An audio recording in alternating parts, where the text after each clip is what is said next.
కులం అయిపోయింది. కాషాయ బట్టలు, దేనికి కాషాయ బట్టలు? ఎవరిని మోసాలు? కాషాయ బట్టలు ఏంటి, దాని పేరు ఏంటండి, దీక్ష ఏంటి, కింద చెప్పులేంటి, రాజకీయాలు ఏంటి? ఈ సినిమా షూటింగ్లో మళ్ళీ ఈ కాషాయ బట్టలు పీకేసి లోపలేమో అమ్మాయిలతో డ్యాన్స్ చేసి షూటింగ్ చేసి రావడం ఏంటి? ఎవడు కొట్టాడు ఇవన్నీ కూడా?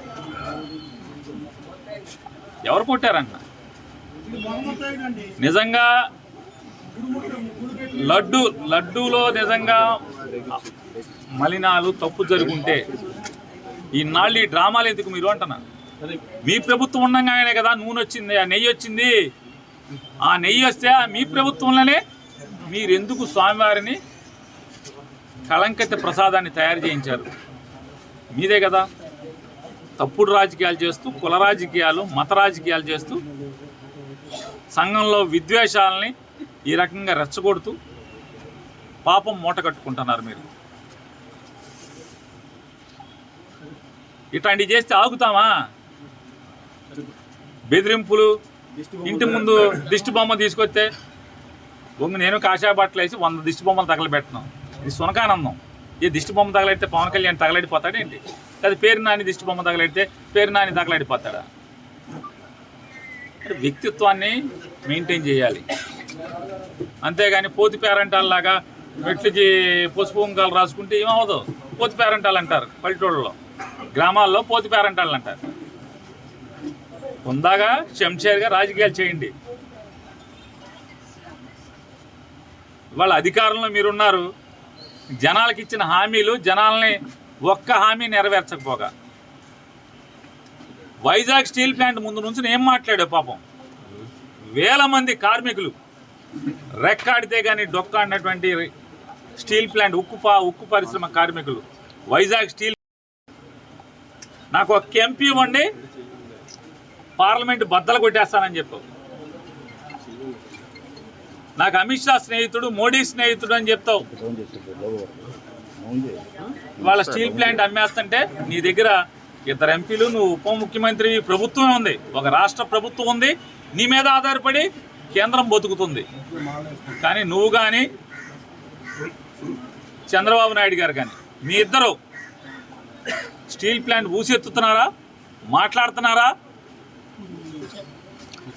ఆటికి చేసుకోండి ప్రాయశ్చిత్తాలు. పాపాలు చేశారు కదా, స్టీల్ ప్లాంట్ కాపాడుతానని సొల్లు కబుర్లు చెప్పారు కదా, వాటికి ప్రాయశ్చిత్తం చేసుకోండి. లేదా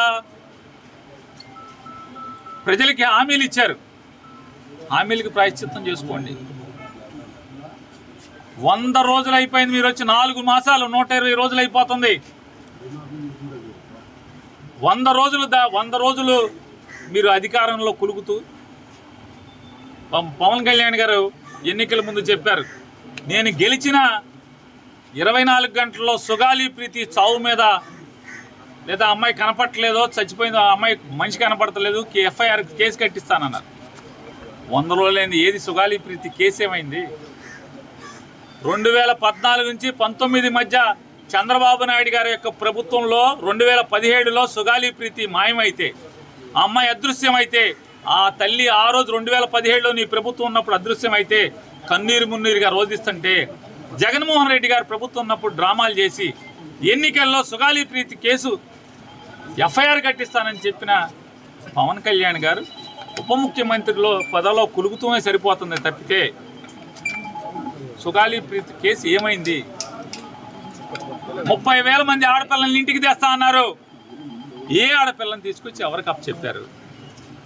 ఎన్నికల ముందు మాట్లాడారు కదా, జగన్మోహన్ రెడ్డి గారి ప్రభుత్వంలో 30,000 మంది ఆడపిల్లలు మిస్ అయిపోయారని, నేను వస్తే వాళ్ళందరినీ ఇంటికి తీసుకొస్తానని. 100 రోజులైన దాటినా కూడా మీకు ఆడపిల్లలు మీద దృష్టి కలగట్లేదా? ఆ రోజు మాటలు కనపడతలేదా? ఏంటంటే మీ తప్పుల్ని, మీ పాపాలని, మీ మోసాలని ప్రశ్నిస్తూనే ఉంటాం. మీ చిల్లరగాళ్లతో, చెంచాగాళ్లతో తాగపోయించి మా ఇంటి ముందుకి నా దిష్టి బొమ్మ తీసుకొచ్చో, లేకపోతే డౌన్లు కొట్టిస్తేనో, లేకపోతే గుడివాడలో నా కారు మీద రాళ్ళు వేయిస్తేనో తగ్గేది లేదు, ఆగేది లేదు. పవన్ కళ్యాణ్ గారికి గట్టి చెప్పిన, నీ చేతన అయితే, చిత్తశుద్ధి ఉంటే, నికాసైన రాజకీయ నాయకుడు అయితే మంచిగా పరిపాలన చేయి. ప్రజలకు ఇచ్చిన మాటలు ఏమి ఇచ్చారో ఆ మాటలు నిలబెట్టుకోండి, హామీలు నిలబెట్టండి, స్టీల్ ప్లాంట్ని కాపాడండి, రైల్వే జోన్ తీసుకురండి, ఇట్లాంటి బోళ్ళని చేయండి. ఎన్నికల్లో బోళ్ళని హామీలు ఇచ్చారు, ఊరూరికి, మా ఊరికి కూడా ఇచ్చారు. బందర పోర్టు అమ్మకానికి పెట్టారని చెప్పి ఊరు వాడ అల్లరల్ల మోతకే ఉంది. బందర పోర్టు సప్పబడిపోయింది, పని చేయట్లా, పని జరగట్లా, దాన్ని అమ్మకానికి పెట్టారు. కానీ పాపాలాపి మెడికల్ కాలేజీ జగన్మోహన్ రెడ్డి గారు ఆ కాలేజీకి అయ్యే ఖర్చు ప్రభుత్వం మీద భారం పడకుండా ఉంటాకి సుమారుగా 150 సీట్లలో 20 సీట్లు, అది కూడా ఎంసెట్ ద్వారా మెరిట్ ప్రకారం 20 లక్షల ఫీజు కట్టుకోండి అని చెప్పి కాలేజీ మెయింటెనెన్స్ కోసం పెడితే ఇవాళ బందర్ మెడికల్ కాలేజీని కూడా అమ్మకానికి పెట్టినటువంటి ప్రభుత్వం మీది.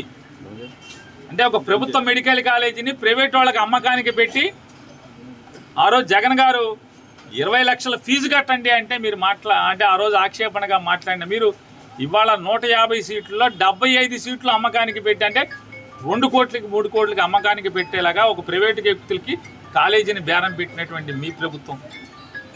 వాటిని సరిదిద్దండి, అట్లాంటి తప్పులు సరిదిద్దుకోండి.